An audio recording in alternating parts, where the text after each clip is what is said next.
Professor Ravindra Baliyala है वो सख्त लहजे में नज़र आए और उन्होंने एक मामले में एक महिला जो है उनको जो व्यक्ति ब्लैकमेल कर रहा है उन्होंने महिला ने बाकायदा अपने फ़ोटो है वो भी दिखाए और जिसको लेकर के उन्होंने तुरंत शिकायत ली और एफआईआर करने के आदेश है वो एसपी को। और जो एसपी डबवाली है वो एक महिला है, उनसे उस महिला की बात करवाई डिटेल में ये सारी, उनसे शिकायत ले ली है।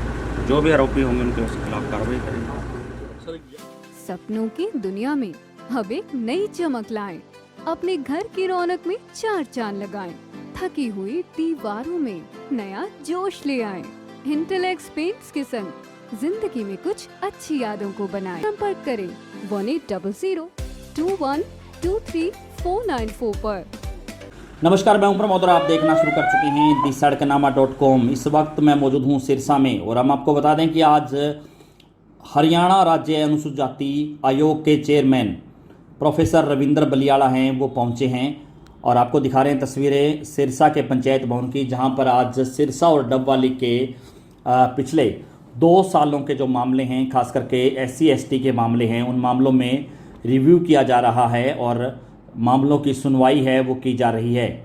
इस वक्त हम आपको पंचायत भवन की तस्वीरें दिखा रहे हैं जहां पर हरियाणा राज्य अनुसूचित जाति आयोग के चेयरमैन प्रोफेसर रविंद्र बलियाला है वो पहुंचे हैं और इस रिव्यू मीटिंग में जहां अनुसूचित जाति के जो मामले हैं उनकी सुनवाई की जा रही है, वहीं हम आपको बता दें कि एक एक करके पूरे मामले का रिव्यू किया जा रहा है कि किस मामलों में जो है परिवार को न्याय मिला है और किन मामलों में अभी भी न्याय अधूरा है, जिसको लेकर के जो है काफ़ी मामलों में जो केस है वो रीओपन जो है वो किए जा रहे हैं। इस वक्त इस मीटिंग में जहां सिरसा के एसपी और डीसी वो भी मौजूद थे, वहीं डबवाली की एसपी भी इस मीटिंग में मौजूद रही, क्योंकि सिरसा और डबवाली के टोटल 58 मामलों में आज सुनवाई की गई थी और ज़्यादातर मामले हैं वो जो है परिवादी यानी जो पीड़ित पक्ष है वो नहीं पहुंचे थे। हालांकि जो है अनुसूचित जाति आयोग के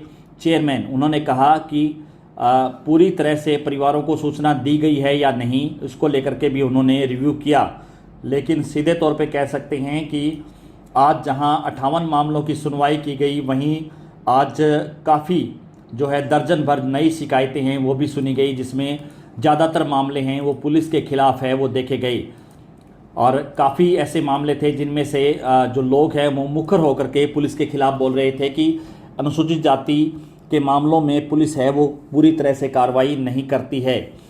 और हम आपको बता दें कि आज इस मीटिंग में जहां अनुसूचित जाति आयोग के चेयरमैन प्रोफेसर रविंद्र बलियाला है वो सख्त लहजे में नज़र आए और उन्होंने एक मामले में एक महिला की बात सुनते हुए उन्होंने इस पूरे मामले को लेकर के एफआईआर करने के भी आदेश दिए हैं। उन्होंने कहा महिला से कि जो है उनको जो व्यक्ति ब्लैकमेल कर रहा है उन्होंने महिला ने बाकायदा अपने फ़ोटो है वो भी दिखाए और जिसको लेकर के उन्होंने तुरंत शिकायत ली और एफआईआर करने के आदेश है वो एसपी को दिए। वहीं कई ऐसे मामले थे जिनको लेकर के जो है हरियाणा राज्य अनुसूचित जाति आयोग ने फिर से उस मामलों की जांच बैठा दी है। वहीं जो केस कई मामले कोर्ट में पेंडिंग थे उनको कोर्ट के निर्णय पर ही छोड़ा गया है।